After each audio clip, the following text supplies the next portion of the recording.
chemichemi ya ukweli. Kila msimu wa sherehe za kidini kati ya Wakristo na Waislamu wanatuleta pamoja ili kuweza kuangazia yale mambo ambayo yanatuleta pamoja. Tulikuwa wakati wa Ramadhani na leo tuko wakati wa Easter. Tunakuwa tukiangazia ni yapi ambayo tunaweza kuangazia kwa pamoja. Na moja ambayo tumeona ni muhimu ni ile upendo. Tumeona pia huruma. Tumeona pia tunaweza kuwa watu wanapenda peace ama amani, kuangazia mambo ya amani na peaceful coexistence. Kwa sababu tumeona dini zetu zote, hakuna dini ambayo inataka vurumai ama funjo. Kila dini inahubiri amani. Kwa hivyo tunasema tushirikiane katika kuhakikisha kwamba tuna amani ya kudumu kati ya dini zetu, na vile vile tumekubaliana kwamba tutaendelea pia kujumuika pamoja kufanya mambo ya elimu, tutajumuika pamoja kwa mambo ya afya, na tuwe pia na msimamo wa pamoja wakati kuko na crisis, kama jinsi ambavyo kwa saa hizi watu wetu wengine wameendelea kuangamia kwa sababu ya kuchombwa na vitu vyao na manyumba yao kuathirika kwa mafuriko ya maji ambayo yamekuwa. Tunajaribu kusawishi wadau tuone ya kwamba sote kwa pamoja tumeshirikiana kuona watu wetu wamepata afueni, wale ambao wameathirika kwa wakati huu. Tumekutana kama viongozi wa Interfaith ili kuangazia mambo ambayo inatukabili.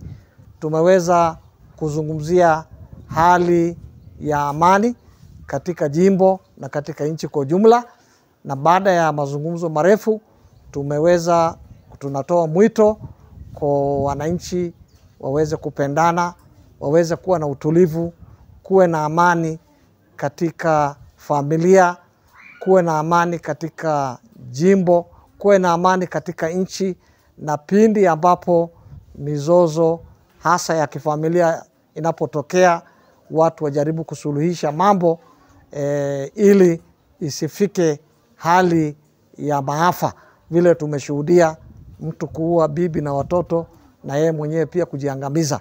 Tunapotokea jambo lolote katika familia, tunaomba familia iingilie haraka ili mizozo iweze kutatuliwa. Na kama utafuta usaidizi kwa viongozi wa dini, tafuta usaidizi kwa wazee, tafuta usaidizi kwa jirani, tafuta usaidizi kwa familia ili mizozo ya kijamii, ile hasa tunaita gender based violence, isiweze kutokea. Vile vile tunaomba vijana wetu popote walipo wadumishe amani ili tuwe na hali ya utulivu. Kila mwaka tunafanya celebration ama joint prayer meeting kwa Waislamu kwa Wakristo. Sasa leo tulikuwa tunaangazia sana wakati wa Pasaka, na tulikuwa tunataka kukaa pamoja sisi wote Waislamu kwa Wakristo ili tuangalie Pasaka inasaidia Wakristo kivipi, na ni vipi siku wa Pasaka inaweza kusaidia jamii kuleta amani. Manake Pasaka kama tulivyojua sisi wa Kristo tunasema ni siku ya amani ama siku ya kukua na hope in your life, because Jesus was crucified and he dies for all our sins. And now we are saying that we don't need to lose our hopes. We need to think on how we are going to get well soon. And so we are saying that we need to stretch our hands to also to visit our neighbors, work with other religions like Muslims. And that is the reasons why we were here today. So today meeting was hosted by Muslim people, and we discussed everything, and we also looked into the diversity and similarities in both the two holy books, in Quran and in the Bible. Msimu wa mvua ambapo tunafaa kuvumiliana.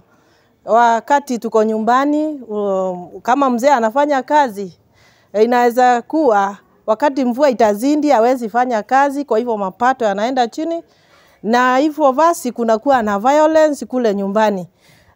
Kwa sababu mama anatarajia apate cha kuandalia watoto wake, na pia watoto wanahitaji kwa hao wazazi wawili. Kwa hivyo wakati huu tunaomba watu wawe na moyo wa kuvumiliana na kupendana, na aswa baba akienda akose asiwe na hasira, Njuu ni Mungu ameona ni vyema alete mvua.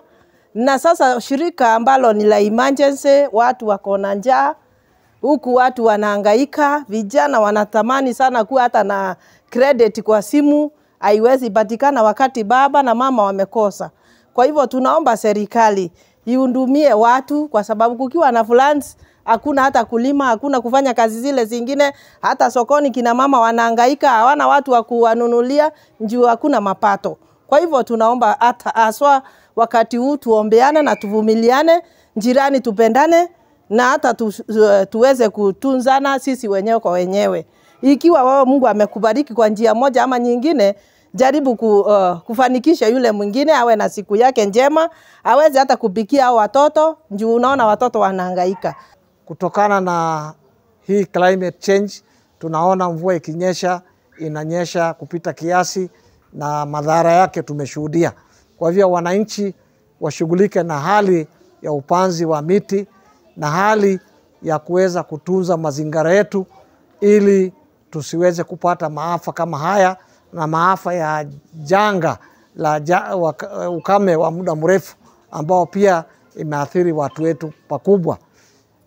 Mambo ya amani kwa taifa, tunatoa wito kwa viongozi wetu wa kisiasa wa taifa.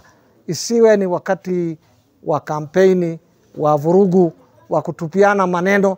Iwe ni wakati wa kusameheana, kuungana mkono pamoja ili tuweze kuboresha maisha ya wananchi wa Kenya, ambayo kwa hakika imebanwa sana kwa sababu hali ngumu ya kiuchumi. Tunaomba tuwaombee viongozi wetu, tusiwalani, tusiwapige vita, na mambo ambayo kwa sasa tunashuhudia malumbano kati ya wanasiasa kila saa, hata makanisani, hata katika mabaraza, iweze kutulia. Wale ambao pia wanania ya kutafuta viti mbalimbali, muda bado, tunawaomba pia watulie, muda ikifika wajitokeze. Saa hii tuweke nguvu zetu zote kudumisha amani, kuboresha maisha ya watu wetu, kuboresha maisha ya vijana wetu ambao ni wengi na wako na changamoto nyingi kama vile mambo ya mihadharati, ukosefu wa ajira na mambo mengineyo, ili tuboreshe maisha ya jamii kwa jumla.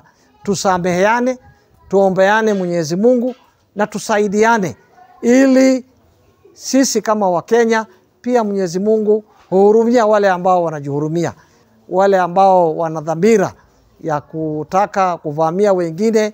Hiyo mambo ishe, kwa sababu hiyo mambo ilipitwa na wakati, na tunajua serikali pia iko macho.